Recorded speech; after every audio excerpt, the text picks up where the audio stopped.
नमस्कार साथियों, स्वागत है आपका हमारे platform target UK triple SC पर। मैं अंकित सकलानी और आपके बीच लेके आ चुके हैं हम अपनी हिस्ट्री की जो तीसरी वीडियो है। इसमें हम पूर्व वैदिक काल और उत्तर वैदिक काल के बारे में पढ़ेंगे।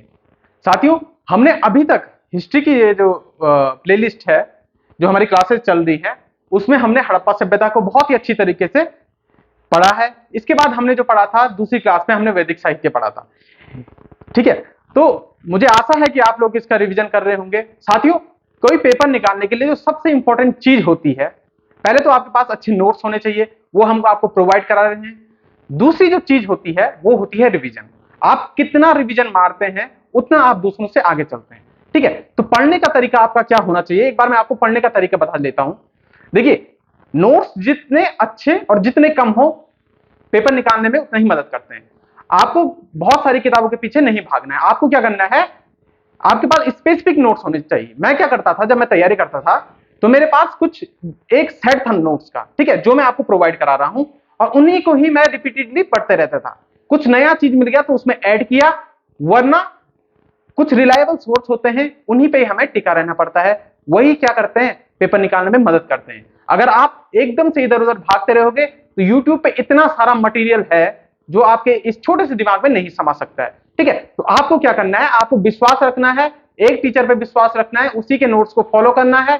अगल बगल से कुछ अच्छी चीजें मिले तो उसे ऐड करो और बार बार रिपीटेटिव क्या करो, उसमें रिवीजन करो। इस वीडियो को अगर आप देख रहे हैं तो मैं आपसे आशा करता हूं कि पीछे की जो 2 वीडियो होंगी आपने उसका अच्छे तरीके से रिवीजन किया होगा। ठीक है, इसी तरह हिस्ट्री में आगे बढ़ा जाता है, कहानियां इसी तरह समझ में आती हैं। ठीक है, तो अब क्या करते हैं, हम आज की क्लास शुरू करते हैं। आज की क्लास में हम पढ़ेंगे वैदिक पीरियड। ठीक है, तो जो वैदिक पीरियड होता है, वैदिक पीरियड को हम 2 भागों में डिवाइड करते हैं। ठीक, जो पहला भाग होता है उसे क्या कहते हैं, पूर्व वैदिक काल।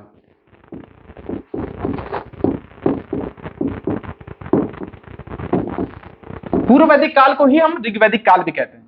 ठीक है, जो पूर्व वैदिक काल हुआ था उसमें ऋग्वेद की रचना हुई थी।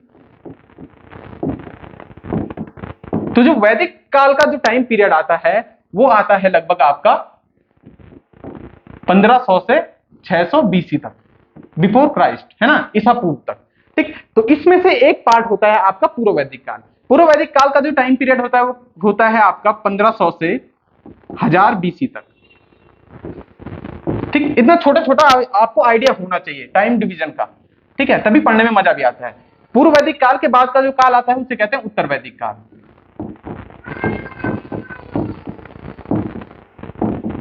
उत्तर वैदिक काल का टाइम पीरियड होता है आपका 1000 बीसी से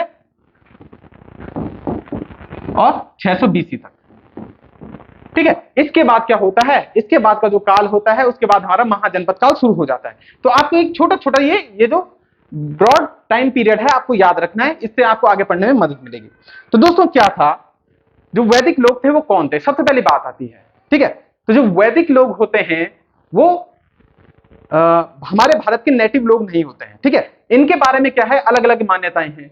कुछ लोग बोलते हैं जो वैदिक लोग हैं वो मध्य भारत के निवासी थे, कुछ लोग वो मध्य हिमालय के निवासी थे, कुछ लोग बोलते हैं ये जो थे मध्य एशिया के निवासी थे, और कुछ लोगों का ये तर्क है कि ये जो वैदिक लोग भारत में आए, जिनको हम आर्य कहते थे, जो आर्यों का आगमन हुआ वो भारत में आर्कटिक रीजन से हुआ। ठीक है, आर्कटिक रीजन आपको पता ही होगा, ग्लोब में जहां हमेशा बर्फबारी रहती है, तो उस रीजन के लोगों को क्या कहा गया, आर्य कहा गया। आर्य दरअसल क्या हुए, आर्य एक विशेष क्षेत्र से आते हैं, ठीक है, जो कि भारत वाले जो सब कॉन्टिनेंट है और जो यूरोप का जो क्षेत्र है वहां फैले। ठीक है, तो अलग अलग इसके बारे में मान्यताएं हैं। तो जो सबसे मेन जो मान्यताएं हैं, जो अक्सर जो एक्सेप्टेड मान्यता है, वो कहां की आती है, मध्य एशिया की आती है। यह माना जाता है कि जो आर्य लोगों का आगमन हुआ था वो मध्य एशिया से हुआ था। ऐसा क्यों माना जाता है, इसके पीछे कई तर्क दिए जाते हैं। पहला तर्क तो ये है, जो हमें लिटरेचर मिलता है, जो साहित्य मिलता है, जो हमारा वैदिक लिटरेचर है, जैसे ऋग्वेद है, ठीक है, ऐसी एक जो लिटरेचर चलता है वो ईरान में चलता है। ठीक है, उसका जो नाम होता है उसका नाम होता है अवेस्ता। ठीक, इस पेन से दिख नहीं रहा है, उसका नाम क्या होता है, अवेस्ता। ठीक है, ये एक लिटरेचर है, ये इराक का है। तो तो इराक का एक अवेस्ता जो लिटरेचर है इसका और जो हमारा ऋग्वेद है, इन दोनों का क्या होता है, जो कुछ शब्द हैं इनमें वो क्या करते हैं, मेल खाते हैं। ठीक है, इसी प्रकार से जो कुछ पुरानी यूरोपीय भाषाएं हैं, ठीक है, कुछ जो पुरानी मध्य एशिया की जो भाषाएं हैं और जो वैदिक जो ऋग्वेद में जो भाषा है उनके कुछ शब्द क्या होते हैं, कुछ जीव जंतु के नाम हुए, तो इन सब में क्या होते हैं, वो कॉमन होते हैं। इसलिए ये तर्क बहुत ही क्या हो जाता है, महत्वपूर्ण हो जाता है और ये माना जाता है कि जो ये तर्क था कि जो आर्यों का आगमन था वो मध्य एशिया से था, उसको बल मिलता है। ठीक है, और जनरली ये माना भी जाता है, कई इतिहासकार इसी बात पे सहमत होते हैं कि आर्यों का मध्य निवास मध्य एशिया था। ठीक है, तो इसी में आगे बढ़ते हैं। तो आर्यों का आगमन होता है इस रीजन से। ठीक है, यहां देखिए इस रीजन से आर्यों का आगमन होता है भारत में। तो जो आर्य सबसे पहले बसे वो सप्त सिंधु प्रदेश में बसे। सप्त सिंधु प्रदेश से हमारा मतलब जो होता है सिंधु। ठीक है, सबसे मेन तो इसमें थी सिंधु नदी, ये आप देख सकते हैं यहाँ पे सिंधु नदी है और यहाँ पे इसकी ट्रिब्यूटरीज है। ठीक है, आपको पता है सिंधु की क्या है, 5 सहायक नदियां हैं, ब्यास, चिनाब, झेलम, रावी, सतलज। ठीक है, तो ये नदियां मिलकर सिंधु नदी के साथ मिलती हैं, तो 6 नदियां ये हुई। एक हमारे क्या है, सरस्वती नदी। ठीक है, अभी डाउटफुल है, कई लोग मानते हैं कि सरस्वती भारत में यहाँ पे हो सकती है, कई लोग मानते हैं कि सरस्वती का जो स्थान है वो इधर अफगानिस्तान की तरफ है। तो कुल मिला के बात यह है कि जो आर्य सर्वप्रथम आए थे, ठीक है, जो ऋग्वेद में भी हमें नदियों का जिक्र मिलता है, तो उसमें एक सरस्वती नदी का जिक्र मिलता है। अब सरस्वती नदी अभी हमें फिजिकली हम उसे देख नहीं सकते हैं, ठीक, तो कई कयास लगाए जाते हैं कि हो सकता है वो अफगानिस्तान में हो, कुछ लोग बोलते हैं कि भारत में इस स्थान पर ये नदी रहती है। तो जब आर्य लोग भारत में आए तो उन्होंने क्या किया, जो यहाँ के नेटिव लोग थे, यानी कि जो पहले से इस इलाके में रहते थे, जिनको हम क्या कहते हैं, अनार्य या दस्यु कहते हैं। ठीक है, तो उनका उनके साथ युद्ध हुआ। वो जो युद्ध होते थे वो उस जमाने में कैसे होते थे, कबीलाई युद्ध होते थे, है ना, एक दो कबीले आपस में लड़ते थे जमीन के लिए। ठीक, तो जो ये आर्य लोग थे उन्होंने क्या किया, इन जो हमारे जो लोकल लोग थे, ठीक है, जिन्हें दस्यु बाद में कहा गया, उनको हरा दिया और वो लोग हार कर क्या हुए, ऊपर पहाड़ियों की तरफ, मध्य हिमालय की तरफ भाग गए। और जो ये वाला रीजन था, ये रीजन, ठीक है, ये जो रीजन था, इसमें क्या हो गया, आर्यों का निवास स्थान हो गया। तो जो ऋग्वैदिक आर्य थे वो सप्त सैंधव प्रदेश में बसे थे। तो सप्त सैंधव प्रदेश आप समझ चुके हैं, ये वाला जो रीजन आता है इसमें अफगानिस्तान आता है, ठीक है, यहीं पे पाकिस्तान आता है, कश्मीर आता है, ठीक, और हमारा पंजाब वाला जो एरिया होता है वो सप्त सैंधव प्रदेश में पड़ता है। तो इस रीजन में आर्य बसे थे। ठीक है, अब थोड़ा इसके बारे में पढ़ लेते हैं। ठीक है, इसके बारे में देखिए, मैंने आपको बताया कि अलग अलग मत दिए हैं लोगों ने समय के हिसाब से। सबसे पहले आपको ऋग्वैदिक काल का जो टाइम पीरियड होता है वो याद होना चाहिए कि इसका टाइम पीरियड क्या होता है। ठीक है, टाइम पीरियड होता है कितना, 1500 से 1000 बीसी तक। उसके बाद क्या होता है, जो सबसे पहले इसका समय का निर्धारण किया था वो विंटरनिस ने किया था। विंटरनिस एक हिस्टोरियन थे, उन्होंने क्या किया, ऋग्वैदिक काल का समय का निर्धारण किया था। अलग अलग मत होते हैं, ये एक सबसे ज्यादा माने जाने वाला मत है। ठीक है, कई लोग बोलते हैं कि 1700 से 1000 बीसी तक हुआ, ठीक, कई लोग बोलते हैं कि 1400 1300 के आसपास क्या हुए, ये भारत में आए। तो ये सर्वमान्य मत है 1500 से 1000 बीसी तक। उसके बाद मैंने आपको बताया कि किस प्रकार से विभिन्न लोगों का विभिन्न मत होता है। उसी प्रकार दयानंद सरस्वती जो मानते हैं कि आर्य लोग तिब्बत से आए हैं। बाल गंगाधर तिलक, अपनी एक बुक है उनकी, Arctic home in the Vedas, ठीक है, ऑफ नहीं आएगा, इसमें आएगा in the Vedas, in the Vedas, उसमें मानते हैं कि ये जो लोग हैं वो उत्तरी ध्रुव यानी कि आर्कटिक रीजन से आए हैं। ठीक है, पेंका एंड हर्ड मानते हैं कि ये जर्मनी से आए लोग आए हैं। आपने हिटलर का नाम सुना होगा, ताना साता, ठीक है, तो वो भी खुद को क्या मानते हैं, आर्य मानते हैं। तो देखिए क्या था, जो मध्य एशिया का रीजन था ना, उससे जो इंडियन सब कॉन्टिनेंट होता है और जो यूरोप होता है, उनके बीच की दूरी लगभग लगभग क्या है, सेम है। तो माना जाता है कि आर्य लोग जर्मनी, यूरोप की तरफ भी गए थे। ठीक है, उसी तरह एलडी कल्लर जो है उन्होंने कश्मीर को मानते हैं, गंगाधर झा मानते हैं मध्य भारत को, और जो सबसे फेमस जो मत है वो मैक्स मूलर का है, वो मानते हैं कि मध्य एशिया से क्या हुआ थी, आर्यों की भारत में एंट्री हुई थी। ठीक है, तो कभी ये क्वेश्चन आए कि मध्य एशिया से भारत में आर्यों की एंट्री हुई, ये मत किसने दिया, ये मत किसने दिया था, मैक्स मूलर ने दिया था, और ये सबसे फेमस मत भी है। ठीक है, अब इसी में आगे देख लेते हैं। देखिए एशिया माइनर है जो, ठीक है, मध्य एशिया, उसमें जो एक शिलालेख है उसका नाम है बोगस कोई शिलालेख। उस शिलालेख में क्या होता है, वो ईरानी भाषा का शिलालेख है ना। पुरानी जो पूर्व में ईरान में जो भाषा चलती थी उस जमाने में, उस शिलालेख में हमें इंद्र और वरुण का नाम मिलता है देखने को। ठीक है, इससे जो कयास लगाए जाते हैं, जो मत होते हैं, वो और दावा मजबूत होता है कि जो आर्य थे वो किस रीजन से आए थे, मध्य एशिया के रीजन से आए थे। तो ये शिलालेख का नाम आपने याद रखना है। ठीक, हमने आपको बताया कि जो आर्य हैं सबसे पहले कहां आए थे, सप्त सिंधु प्रदेश में इनकी एंट्री होती है। उसके बाद आर्यों के लिए जो सबसे महत्वपूर्ण नदी थी वो सिंधु नदी थी। ठीक है, उसके रीजन में वो आए थे। सिंधु नदी क्यों महत्वपूर्ण थी, इसके बहुत सारे रीजन है। एक रीजन तो ये है कि जो सिंधु के क्षेत्र था, है ना, जो उसका मैदान था वो बहुत ही उपजाऊ था। आर्य लोग कृषि करना शुरू कर चुके थे धीरे धीरे करके। ठीक है, तो वहां से उनकी जो उपज थी वो बहुत अच्छी होती थी। हालांकि शुरू शुरू में कि वो केवल क्या करते थे, वो उस एरिया में घास उगाते थे पशुओं के लिए। ठीक है, लेकिन बाद में उन्होंने वहां क्या कर दिया था, उन्होंने जो खेती होती थी आर्यों ने वो शुरू कर दी थी। ठीक, जो सिंधु नदी क्या थी उनके लिए बहुत महत्वपूर्ण थी। सरस्वती नदी को पवित्र नदी मानते थे। ठीक है, और सरस्वती नदी के लिए जो ऋग्वेद है उसमें एक शब्द का प्रयोग किया गया है जिसे वो नदी तमा कहते थे। क्या कहते थे, नदी तमा। तो सीधे क्वेश्चन पेपर में पूछा जाता है कि नदी तमा का प्रयोग ऋग्वेद में किस नदी के लिए किया गया है। ठीक है, तो किस नदी के लिए किया गया है, सरस्वती नदी के लिए किया गया है। इसी तरह से घग्गर का नाम जो मिलता है हमें 10 धृति मिलता है, और गंडक का नाम सदानेरा मिलता है। तो ये जो पूरा इनके नाम है, पुराने नाम है, वो आपको याद करने पड़ेंगे। हाँ, कभी कभी क्या होता है, मैच करने के लिए आ जाता है। ठीक, 4 नदियों के नाम दे देगा, उनके पुराने नाम दे देगा, आपको उनको मैच करना पड़ेगा। तो इस तरह के क्वेश्चन क्या आते हैं, पेपर में पूछे जाते हैं। आगे देख लेते हैं। तो मैंने आपको बताया था सिंधु की जो 5 नदियां हैं, ठीक है, उस रीजन में आके आर्य लोग बसे थे। तो ऋग्वेद में सिंधु की 5 सहायक नदियों का जिक्र मिलता है। ठीक, तो देखिए विपाशा के लिए वहां पे ब्यास कहा गया, शतुद्री सतलज के लिए, वितिस्ता झेलम, पुरुषणी रावी और अस्किनी चेनाब के लिए कहा गया। ठीक, तो ये A to Z ऐसी, ठीक है, इस टाइप की एक टेबल आती है। यहाँ पे ऐसा ऑर्डर रहेगा और इनको क्या कर देगा, रैंडम ऑर्डर में डाल देगा और मिलान करने के लिए दे देगा कि इनके मिलान कीजिए। ठीक है, तो इस तरह के क्वेश्चन क्या अब नए नए पैटर्न से पेपर में पूछे जा रहे हैं। तो आपको क्या करना है, इनके नाम याद रखना है कि विपाशा को ऋग्वेद में क्या कहा गया था, व्यास कहा गया था। ठीक है, ऋग्वेद में इसके अलावा जो अफगानिस्तान की बहुत सारी नदियों का भी जिक्र है। ठीक, साथ ही ऋग्वेद में केवल एक पर्वतमाला का जिक्र मिलता है। ठीक, तो इससे ये कयास लगाए जाते हैं कि वो जो ऋग्वैदिक आर्य थे वो भारत में ज्यादातर जो पर्वतमालाएं थे उनसे जानकारी नहीं रखते थे, लेकिन कुछ पर्वतमालाओं से जानकारी रखते थे, जैसा कि मुजवंत पर्वत, ठीक है, जो माना जाता है कि हिमालय के लिए कहा गया है। इसी प्रकार ऋग्वेद में हमारे पास गंगा और सरयू का जिक्र मिलता है, लेकिन केवल एक एक बार उसका जिक्र मिलता है। और जो यमुना है उसका जिक्र 3 बार मिलता है। तो ये कई बार पेपर में आ चुका है कि ऋग्वेद में यमुना का जिक्र कितनी बार मिलता है। तो ऋग्वेद में यमुना का जिक्र कितनी बार मिलता है, 3 बार मिलता है। ठीक है, तो दोस्तों इस तरह से अगर हम पढ़ेंगे, अगर आपको कोई ये गाइड करने वाला हो कि पेपर में किस तरह के क्वेश्चन पूछे जाते हैं और एक टॉपिक में सबसे इंपॉर्टेंट चीज कौन सी है, ठीक है, तो वहां से आपका आधा काम तो वैसे ही क्या हो जाता है, कम हो जाता है। आपको बार बार उस पर क्या करना है, फिर रिविजन मारना पड़ता है। ठीक है, तो इसी तरह से हम वीडियो में आगे बढ़ते जाएंगे। ठीक, तो ये नदियों के बारे में हमने पढ़ दिया। अब हम आर्यों की राजनीतिक स्थिति के बारे में पढ़ते हैं।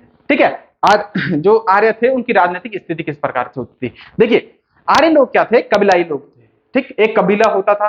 ठीक, तो वो कबीले वाले लोग क्या करते थे, आपस में मिलकर एक आदमी को राजा बनाते थे।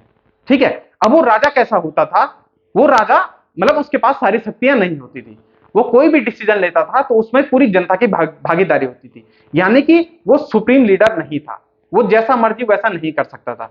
ठीक है, वो जो लोग होते थे उस राजा को हटा भी सकते थे, उनके पास इतनी पावर होती थी। हालांकि बाद में क्या हुआ, जैसे ही उत्तर वैदिक काल में हम पहुंचते हैं, राजा क्या हो जाते हैं, उसका जो पद होता है वो वंशानुगत हो जाता है, यानी कि राजा का बेटा ही क्या बनता था, राजा बनता था। लेकिन पूर्व वैदिक काल में ऐसी प्रथा नहीं थी। 2 समितियां होती थी, एक होती थी सभा और एक होती थी समिति। ठीक है, जो सभा होती थी उसमें बुजुर्ग लोग होते थे।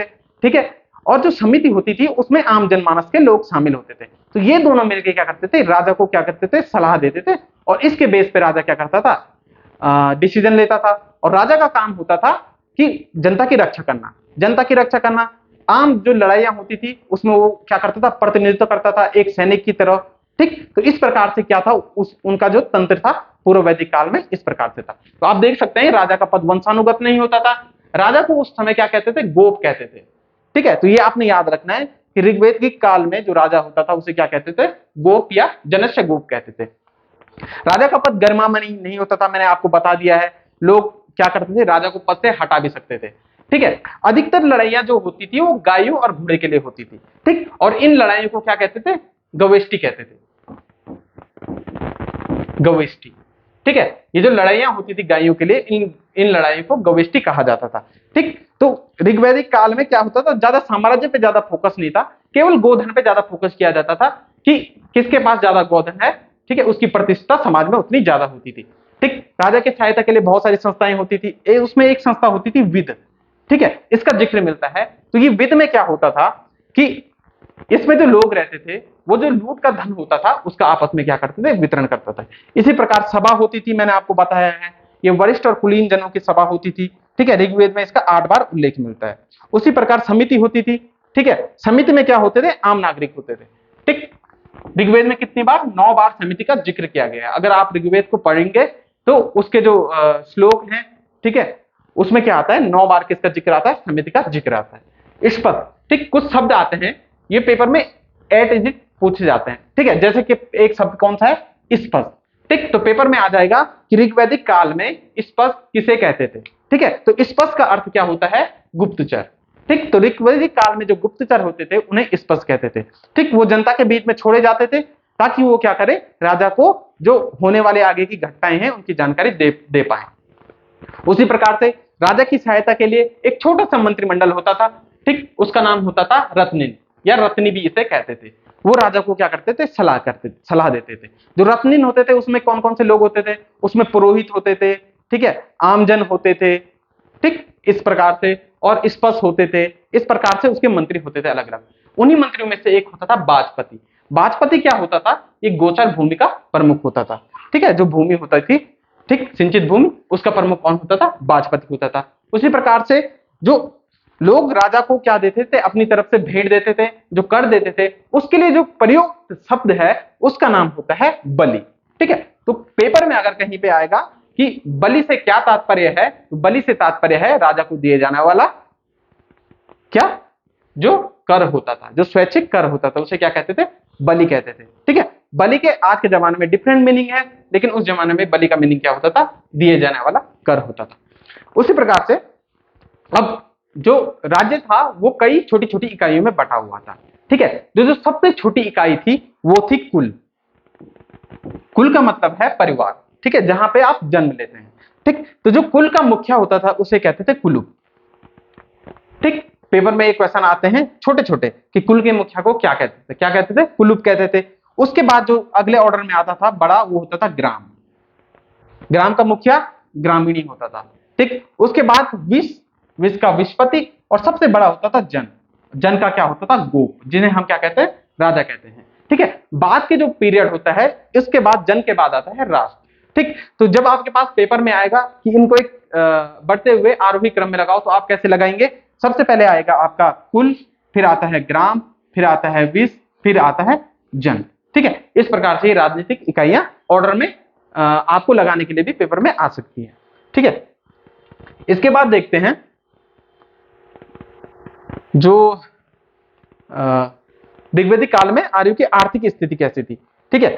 आर्य क्या थे? वो कबीलाई लोग थे, ठीक। तो जनरली वो क्या करते थे? इधर उधर भटकते रहते थे, एक स्थान से दूसरे स्थान को जाते थे। पशुपालन तो इन्होंने शुरू कर ही दिया था, गाय घोड़ा इनका प्रिय पशु होता था, ठीक है। तो इस तरह से आर्य क्या करते थे? गायों के लिए ही लड़ाई होती थी, जैसे हमने अभी तक देखा गविष्टि, ठीक। ज्यादा संसाधन इनके पास थे नहीं, खनिज की खोज हुई नहीं थी, कृषि में ज्यादा इनका मन लगता नहीं था, ठीक। यानी कि कृषि इतने उन्नत तरीके से उस टाइम तक विकसित नहीं हुई थी, ठीक। तो कृषि के तरीके क्या थे? ये यायावर जीवन यापन करते थे, ठीक है। दूसरी चीज, गाय घोड़ा इनका फेवरेट क्या था? पशु हुआ करते थे। गाय को ये कि लोग क्या कहते थे? अधन्या कहते थे, ठीक है। ये मोस्ट इंपोर्टेंट क्वेश्चन है, अक्सर पूछा जाता है कि अधन्या शब्द किसके लिए प्रयोग हुआ है, या गाय को ऋग्वैदिक काल में क्या कहा जाता था? तो क्या कहा जाता था? अधन्या कहा जाता था, ठीक है। लोहे का प्रयोग शुरू हो चुका था इस काल में, ठीक। और लोहे के लिए जो शब्द होता है उसका शब्द क्या था? श्याम अयस, ठीक। तो लोहे के लिए श्याम अयस का शब्द का प्रयोग होता था। उसके बाद ऋग्वेद में कृषि शब्द का जिक्र केवल 24 बार मिलता है, ठीक है। 24 बार ऋग्वेद में कृषि शब्द का जिक्र हुआ है, उसमें से भी 21 बार किसके रूप में? छेपक के रूप में प्रयोग हुआ है। छेपक का मतलब होता है किसी शब्द के पीछे से कोई शब्द जब जुड़ा होता है तो उसको कहते हैं छेपक, है ना। तो यानी कि बहुत ज्यादा इस समय कृषि नहीं की जाती थी, इसलिए इसका जिक्र भी ऋग्वेद में बहुत कम होता है। उनके पास अपनी कोई मुद्रा प्रणाली थी नहीं। क्या होता था, वस्तु विनिमय होता था। और सोने को इस जमाने में क्या कहते थे, निष्क कहते थे। एक आभूषण होता था जिसका नाम क्या था, निष्क। बाद में इसको क्या कहने लगे, मुद्रा कहने लगे। ठीक है, तो निष्क अगर आपके पास पेपर में शब्द आता है तो जो निष्क शब्द प्रयोग होता है वो सोने के लिए होता था। ठीक, तो व्यापार में निष्क नामक सोने के जवाहरात का प्रयोग किया जाता था। ठीक, इस प्रकार से हमने इनकी आर्थिक स्थिति देखी। अब इसी में आगे देखते हैं कि आर्यों की सामाजिक स्थिति किस प्रकार से थी, समाज किस प्रकार से बटा हुआ था। ठीक, तो जो आर्य समाज था वो जनरली पितृसत्तात्मक समाज था, है ना। यहाँ पे जो मुखिया होता था वो पुरुष होता था। ठीक है, लेकिन इसका मतलब ये नहीं कि महिलाओं की स्थिति क्या थी, खराब थी। महिलाओं की जो पूर्व वैदिक काल था उसमें स्थिति बहुत अच्छी थी। जो सभा समिति होती थी उसमें जो महिलाएं हैं वो पूर्ण रूप से भाग लेती थी। महिलाओं को पढ़ने का अधिकार होता था। ठीक है, और जो विधवा विवाह होता था उसका प्रचलन था। विधवा विवाह में महिलाएं क्या करती थी, जो उनके देवर होते थे उनसे वो शादियां कर सकती थी। ठीक है, यहाँ पे नियोग प्रथा का भी क्या था, प्रचलन था। नियोग प्रथा क्या होती थी, नियोग प्रथा माना कि कोई पुरुष है या कोई महिला है और उनको क्या हो रहा है कि पुत्र रत्न की प्राप्ति नहीं हो रही है, पुत्र या फिर कोई भी बच्चा नहीं हो रहा है, तो वो क्या कर सकते थे, एक दूसरा संबंध बना सकते थे ताकि उन्हें क्या हो, जो बच्चा हो उसकी प्राप्ति हो सके। ठीक है, इस प्रकार से क्या नियोग उसका भी क्या था, इसमें जिक्र मिलता है। ठीक, इस प्रकार से आप देख सकते हैं कि पितृसत्तात्मक जो था वो संयुक्त परिवार हुआ करता था। हमने देखा था कि पुरुष सूक्त में, ठीक है, उसमें क्या मिलता था, 4 वर्णों का वर्णन मिलता है। ठीक, लेकिन जो वर्ण प्रथा थी वो कैसी नहीं थी, जन्म आधारित नहीं थी। ठीक है, वो कर्म आधारित वर्ण व्यवस्था थी, वो हम आगे देखेंगे। ठीक है, इसी प्रकार से ऋग्वैदिक काल में हमने कल भी डिस्कस किया था पिछली क्लास में। ठीक, जो घोषा हो गया, अपाला हो गया, लोक मुद्रा, सिकता, इस तरह की क्या थी, विदुषी महिलाएं हमारे बीच में थी उस समय। ये क्या थी, ऋषि थी। इन्होंने क्या किया था, ऋग्वेद में बहुत सारे क्या ऋचाएं की रचनाएं की थी। ठीक है, इसी प्रकार से एक योद्धा आती है विश्वला, ये उस जमाने की क्या हुआ करती थी, योद्धा हुआ करती थी। हमने अभी देखा यहाँ पे क्या होता था, विधवा विवाह का प्रचलन था, नियोग प्रथा का प्रचलन था, बाल विवाह, पर्दा प्रथा और सती प्रथा जैसी क्या बुराइयां इस समाज में एग्जिस्ट नहीं करती थी, है ना। तो कितनी बड़ी बात है कि उतना पुराना जो समय था वो इतने डेवलप थे अपने हिसाब से कि उसमें ये बुराइयां नहीं थी, जो कि बाद में क्या हुई, हमारे समाज में आती गई। ठीक है, तो ये हमारे समाज ही का एक तरफ से दोष है। तो अभी हमने देखा कि जो समाज था वो 4 वर्णों में क्या था, डिवाइड था। ठीक है, तो जो वर्ण व्यवस्था थी वो कर्म पर आधारित थी, न कि जन्म पर आधारित। ऋग्वेद में जाति का कहीं पे उल्लेख नहीं मिलता है, जिस तरह से आज के जमाने में होते हैं ना, कई जातियों में समाज बटा हुआ है। ठीक है, एक ही वर्ण कई जातियों में बटा हुआ होता है, तो उस जमाने में जो जाति व्यवस्था थी वो नहीं एग्जिस्ट करती थी। ठीक है, वर्ण थे हमारे 4, लेकिन वो कर्म पर आधारित थे, ये आपने ध्यान रखना है। अब जब हम उत्तर वैदिक काल के बारे में पढ़ेंगे तब हम वहां पे देखेंगे जो वर्ण व्यवस्था थी वो जन्म से आधारित हो गई थी, है ना। जन्म से मतलब जिस जन्म से अगर किसी के पिता लोहार हैं तो उसका पुत्र क्या हो जाता था, लोहार हो जाता था। किसी के पिता पुरोहित हैं तो उसका पुत्र क्या हो जाता, पुरोहित हो जाता था। ठीक है, तो पहले ये नहीं थी, पहले वो कर्म पे आधारित होती थी कि अगर कोई पुरोहित का कार्य कर रहा है तो वो पुरोहित कहलाएगा, कोई लोहार का कार्य कर रहा है तो वो लोहार कहलाएगा। ठीक है, इस प्रकार से क्या थी, वर्ण व्यवस्था थी। महिलाओं की स्थिति अच्छी थी, उन्हें शिक्षा का अधिकार था। ठीक है, विवाह के समय जो उपहार मिलते थे उसे क्या कहते थे, वह तो कहते थे, है ना। एक दूसरा टर्म इसमें बहुत ही इंपॉर्टेंट आता है, वो होता है अमाजू। ठीक है, जो अविवाहित कन्या होती थी, ठीक, उस और वो विद्या अध्ययन करती थी तो उसके लिए कौन सा शब्द का प्रयोग किया गया है, अमाजू शब्द का प्रयोग किया गया है। ठीक है, ये बहुत ही इंपॉर्टेंट है, ये आपको याद रखना है। जो अगली चीज आती है वो सामाजिक असमानता इस समाज में नहीं थी। ठीक है, कोई किसी भी प्रकार का भेदभाव नहीं था, जातिगत भी नहीं था और लिंगगत भेदभाव भी नहीं था। और घरेलू दासों का इस समय प्रयोग होता था, घर में कामकाज करने के लिए दास होते थे। ठीक है, उनका आदान प्रदान भी होता था। ठीक है, और उनका क्या घर में प्रयोग किया जाता था। ठीक, तो ये हमने देख लिए इनका क्या सामाजिक ढांचा। अब हम इनकी धार्मिक स्थिति पे बात करते हैं कि आर्यों की धार्मिक स्थिति किस प्रकार की थी। ठीक, तो अभी तक क्या था, हमने हड़प्पा सभ्यता में भी देखा था कि जो हड़प्पा कालीन लोग थे वो ज्यादातर क्या करते थे, प्रकृति की पूजा करते थे। ठीक है, तो इसमें भी ऐसे ही मिलता है हमें, प्रकृति बहुदेववाद मिलता है, बहुदेववाद मिलता है, एकादिदेववाद। एकादिदेववाद का मतलब होता है एक भगवान की पूजा करना। ठीक है, एकेश्वरवाद और निर्गुण भक्ति। ठीक है, तो ये सारे के सारे जो प्रकार की प्रथाएं हैं वो हमें ऋग्वैदिक काल में दिखाई देती हैं। ठीक, एकादि देववाद का एक सिद्धांत था, वो किसने दिया था? Max Muller. मैक्स मूलर वही है जिन्होंने कहा था कि आर्यों का निवास कहाँ है? मध्य एशिया है। ठीक है, तो अब इनके देवताओं की जिक्र करें तो इनमें जो सबसे प्रमुख जो देवता है वो इंद्र थे। ठीक है, और इंद्र के लिए पुरंदर भी कहते थे। कौन सा शब्द का इस्तेमाल होता था? पुरंदर। तो इनके जो नंबर 1 देवता हो गए वो कौन थे? इंद्र थे। ठीक है, दूसरे नंबर के जो देवता हैं वो अग्नि होते हैं। ठीक है, अग्नि को क्या कहा जाता है? अग्नि को यहाँ पे मध्यस्थ कहा जाता था। किसके बीच का मध्यस्थ? मनुष्य और भगवान के बीच का। मनुष्य और भगवान, तो मनुष्य और भगवान के बीच का जो मध्यस्थ कहा जाता था वो अग्नि को कहा जाता था। और ये क्वेश्चन पूछा जाता है, किस देवता को ऋग्वैदिक काल में भगवान और मनुष्य के बीच का मध्यस्थ कहा जाता था? तीसरे जो प्रमुख देवता थे वो थे वरुण। ठीक है, वरुण को ऋत का नियामक कहा जाता था। ठीक है, ये ऋतु नहीं है, ये ऋत है। ठीक है, अभी हम देखेंगे कि ऋत कहते किसे हैं। ठीक, तो जो इस जगत की जो भौतिक, नैतिक और कर्मकांडीय व्यवस्था होती है, ठीक है, उसको ऋग्वेद में क्या कहा गया है? ऋत कहा गया है। ठीक है, जो वरुण हमने अभी देवता देखे हैं वो माना जाता था कि ऋग्वेद में ऐसा वर्णन किया गया है, जो वरुण थे वो क्या करते थे? 1000 सोने के स्तंभों वाले महल में रहते थे। ठीक है, ऐसे इनका वर्णन किया गया है ऋग्वेद में। ठीक, ये एक दूसरे देवता आते हैं, उनका नाम है पुशुन। ठीक, पुशुन जो होते हैं वो पशुओं के देवता थे। ठीक है, आर्य लोग क्या करते थे? ऋग्वेदिक काल में यज्ञ करते थे, ठीक, और अनुष्ठान करते थे। योग ध्यान का उन्हें ज्ञान था। जादू टोने टोटके में विश्वास करते थे। लेकिन आर्यों में सबसे खास बात यह है कि कहीं पे भी मूर्ति पूजा और मंदिरों के साक्ष्यों का जिक्र नहीं मिलता है। ठीक है, यानी कि हमने जो हड़प्पा काल देखी थी वहां पे हमें कुछ देवताओं की जो मूर्ति थी वो मिली थी, लेकिन जो वैदिक काल था, वैदिक सभ्यता थी, ना हमें वहां पे मूर्ति मिलती है ना हमें मंदिर मिलती है। ठीक है, भारत में जो मंदिरों के साक्ष्य हैं वो ज्यादातर क्या होते थे? जो गुप्ता पीरियड है वहां से मिलना शुरू हुए थे। ठीक है, तो यहां तक हमने क्या देखा? यहां तक हमने पूर्व वैदिक काल और उसके बारे में पढ़ा। उसके बाद हम जो दूसरा जो जैसे ही वैदिक सभ्यता आगे की ओर बढ़ती है, सभ्यता थोड़ी विकसित होती है। ठीक, तो आपने देखा होगा जैसे जैसे कोई सभ्यता विकसित होती है तो कुछ उसमें अच्छाइयां आती हैं और कुछ बुराइयां आती हैं। उसी प्रकार से वैदिक सभ्यता के साथ भी हुआ। ठीक है, तो जब 1500 से 1000 BC तक वैदिक सभ्यता आगे बढ़ी तो उन्होंने धीरे धीरे करके विकास किया। ठीक है, विकास करते करते वो लोग क्या हुए? सप्त सिंधु प्रदेश से और गंगा यमुना दोआब की तरफ आने लग गए। ठीक है, और धीरे धीरे करके इसी तरह से वो पूरे भारत में फैल गए। तो जो आर्य जब पूरे भारत में फैले तो उन्होंने इस क्षेत्र को जो नाम दिया वो आर्यव्रत दिया। ठीक है, आपने बहुत बार सुना भी होगा आर्यव्रत।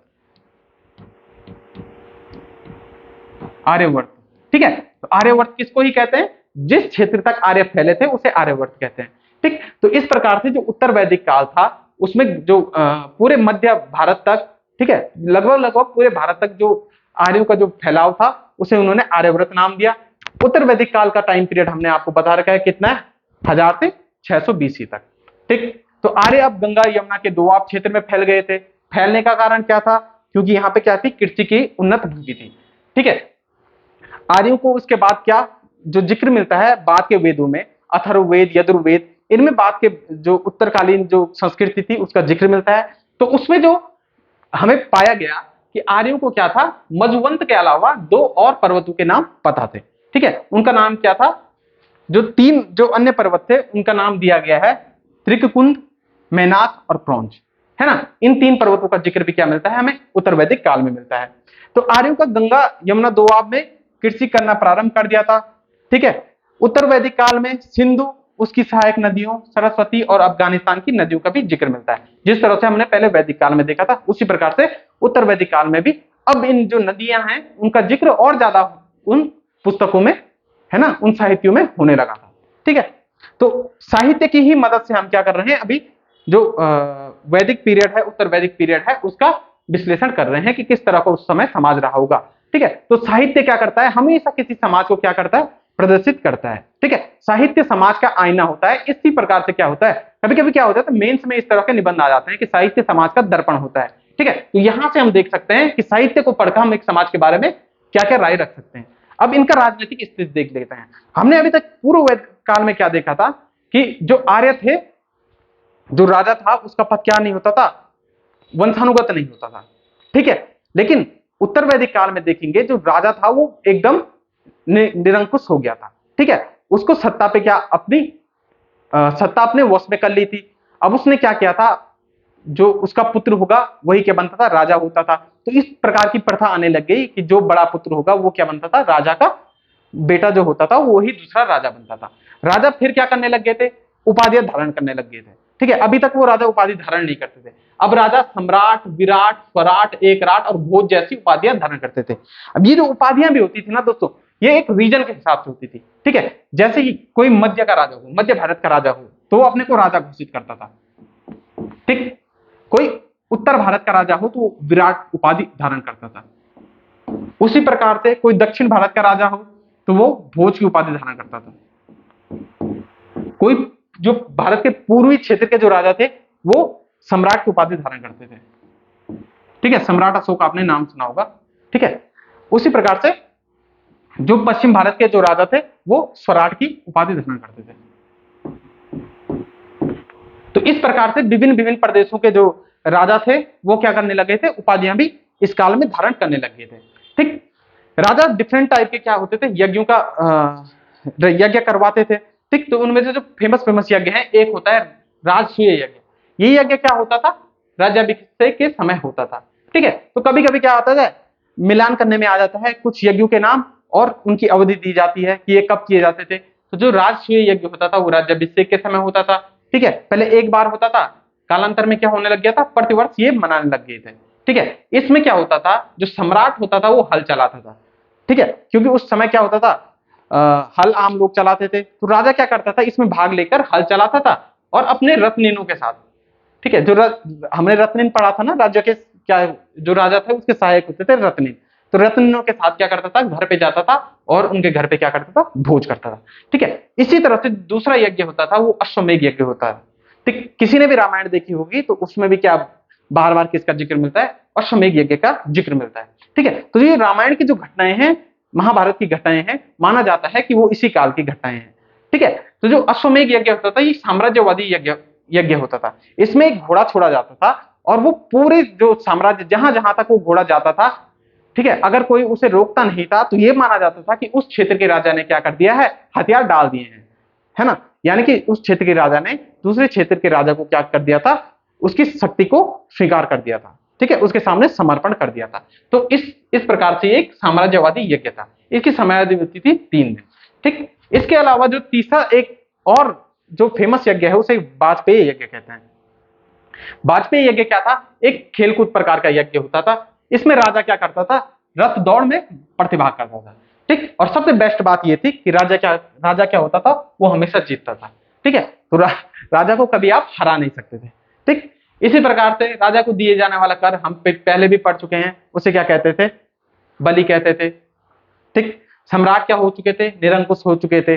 अब जनता के हाथ में राजा की गद्दी नहीं होती थी, राजा जो मर्जी वो कर सकता था। उसी प्रकार यहाँ पे वित्त एक संस्था थी जो लूट का माल बांटती थी, उसका क्या नहीं होता है, ज्यादा जिक्र नहीं मिलता है। सभा और समिति के अधिकार क्या हो गए थे, कम हो गए थे, कम। ठीक, कम इन द सेंस कि अब उनका राजा पे उतना कम क्या ना था, कंट्रोल नहीं था। ऊपर से क्या हो गया था, जो सभा था ना उसमें महिलाओं का जो प्रतिभाग था वो भी कम कर दिया गया था। ठीक है, अथर्ववेद में सभा और समिति को प्रजापति की 2 पुत्रियां कहा गया है। ये बहुत ही फेमस स्टेटमेंट है। ठीक है, अक्सर किताबों में देखने को मिल जाता है। इसी प्रकार से अगर हम आगे देखते हैं, आर्थिक स्थिति किस प्रकार की थी। अब जो ये लोग थे ये क्या करने लग गए थे, कृषि करने लग गए थे। ठीक है, देखो 1000 BC के आसपास किसकी खोज हो चुकी थी, लोहे की खोज हो चुकी थी। अब लोहे की खोज हो चुकी थी तो लोहे की खोज के कारण क्या होता है, डिफरेंट प्रकार के केवल औजार बनने लग जाते हैं। औजार बनते हैं तो औजार बनने से जो कृषि होती है उसकी क्या हो जाती है, और सुलभ हो जाती है कृषि करना। ठीक है, तो लोहे की खोज का डायरेक्ट इंपैक्ट पड़ा किस पे, खेती पे। ठीक, अथर्ववेद में एक राजा आते हैं पृथुवैन्य। ठीक है, माना जाता है इन्होंने सबसे पहले कृषि की थी। अथर्ववेद में टिड्डियों का जिक्र भी मिलता है। आपने अक्सर सुना होगा पश्चिम भारत में हुआ टिड्डियों का आक्रमण। ठीक, उसी प्रकार के टिड्डियों का वो जिक्र मिलता है अथर्ववेद में। शतपथ ब्राह्मण में कृषि की विधियों का उल्लेख मिलता है। ठीक है, इसी प्रकार से उसमें एक ऐसे हल का भी उल्लेख मिलता है जिसको क्या करते थे, 24 बैल खींचते थे, है ना, उससे हल लगाया जाता था। ठीक, इस काल में क्या होता था, आर्य पशुपालन करते थे। ठीक है, गाय घोड़ा तो उनका पहले से ही प्रिय क्या था, एक वो जो पशु थे वो गाय और घोड़े थे।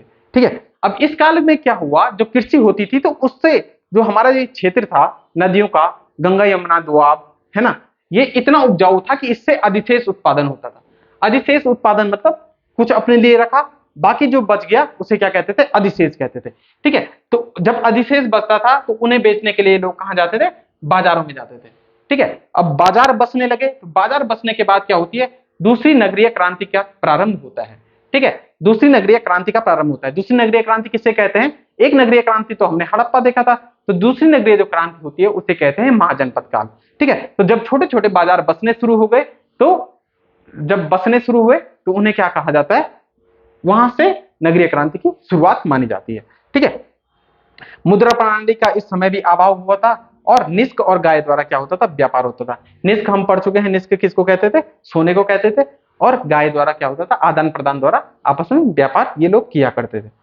ठीक है, इसी प्रकार इनकी सामाजिक स्थिति देख लेते हैं। सामाजिक स्थिति में बहुत बदलाव आ चुका था। पहले क्या होता था, जो समाज था उसमें किसी प्रकार का भेदभाव नहीं होता था, लेकिन धीरे धीरे जब समाज आगे बढ़ता है तो उसमें कई कुरीतियां भी आ जाती हैं। उसी प्रकार की एक कुरीति आई, वर्ण व्यवस्था। ठीक है, अब वर्ण व्यवस्था क्या हो गई थी, हमारी जो वर्ण व्यवस्था थी वो जन्म आधारित हो चुकी थी। ठीक है, 4 प्रकार के वर्णों का हमें क्या मिलता है, ऋग्वेद में जिक्र मिलता है, और वो वर्ण व्यवस्था जन्म आधारित हो गई थी। कुल और गोत्र, है ना, ये बहुत ही इंपॉर्टेंट है। जो कुल और गोत्र है वो शब्द किसमें आ गए थे, वो ऋग्वेदिक काल में प्रयोग होने लग गए थे। ठीक है, पहले क्या होता था, जो गोत्र शब्द होता था ना, वो गायों के एक जगह पे रखने के स्थान को क्या कहते थे, गोत्र कहते थे। ठीक है, लेकिन धीरे धीरे क्या हुआ, ऋषियों के नाम पे क्या हो गए, अलग अलग गोत्र में जो समाज था वो बढ़ गया था। ठीक है, सामाजिक असमानताएं ज्यादा नहीं थी।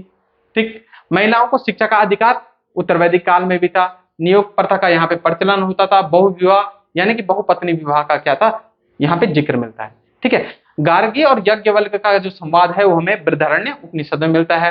अथर्व, एक चीज यहाँ पे बहुत ही वो है कि अथर्ववेद में जो पुत्री जन्म था उसको बहुत ही दुखदायी बताया गया है ना, कहीं पे कोई लाइन आती होगी जिसमें पुत्री जन्म को दुखदायी बताया गया है। ठीक, मैत्रेयणी संहिता में स्त्री को शराब और जुए के समान बुराई बताया गया है।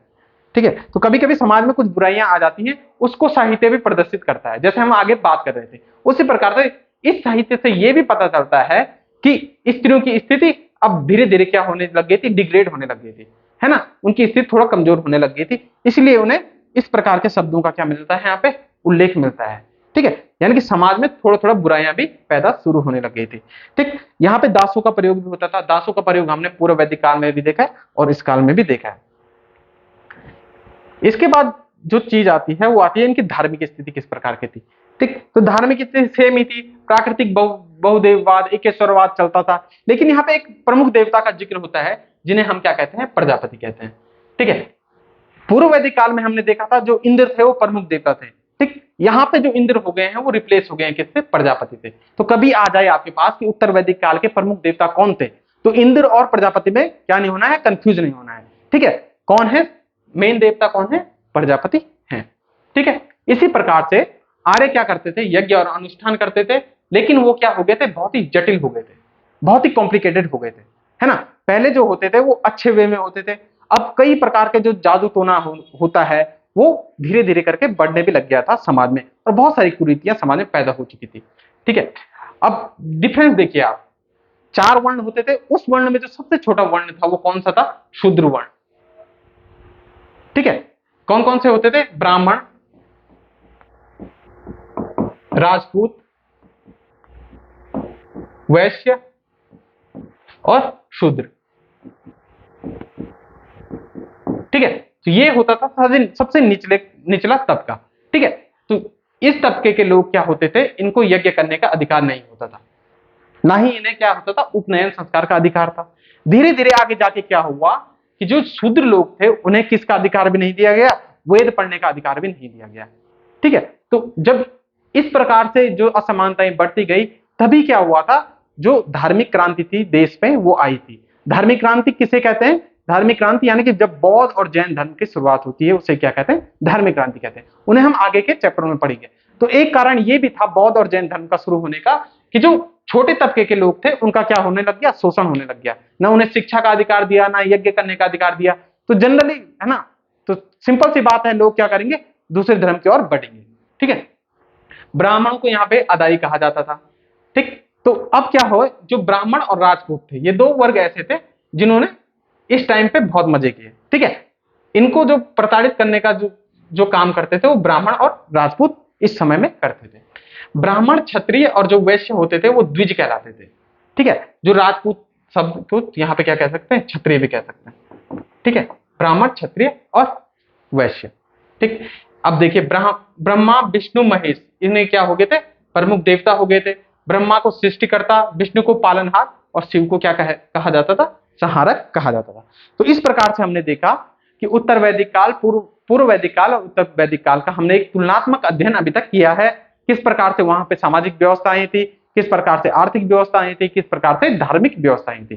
ठीक है, और किस प्रकार से राजनीतिक व्यवस्थाएं थी। तो ये जो चेंज आया पूर्व वैदिक काल से उत्तर वैदिक काल का, उसके बाद क्या होता है, जो अभी तक हमने देखा था छोटे छोटे जन थे, वो उनकी जनसंख्या बढ़ती गई। ठीक है, कृषि की क्रांति हुई, कृषि में क्रांति के कारण क्या हुआ, बाजार बनने लगे। तो जब बाजार बने तो बहुत बड़े बड़े क्या बनने लगे, जो कबीले थे वो संगठित होकर उनकी रक्षा करने लगे। तो इस प्रकार से जन के बाद जो दूसरी चीज बनी, जो बड़ी शक्ति बनी, उसे जनपद कहते हैं। ठीक है, तो जो अगली वीडियो होगी उसमें हम जनपद का अध्ययन करेंगे, है ना। जो अगली क्लास होगी उसमें हम जनपद का अध्ययन करेंगे। अभी इस क्लास में मुझे लगता है लास्ट स्लाइड थी, है ना। अभी इस क्लास में इतना ही। ठीक, तो बाकी आप लोगों ने क्या करना है, धीरे धीरे करके जैसे जैसे हम पढ़ाते जा रहे हैं आप इनके नोट्स बनाते जाइए। ठीक है, पीडीएफ आपको ग्रुप में प्रोवाइड करा दी जाएगी।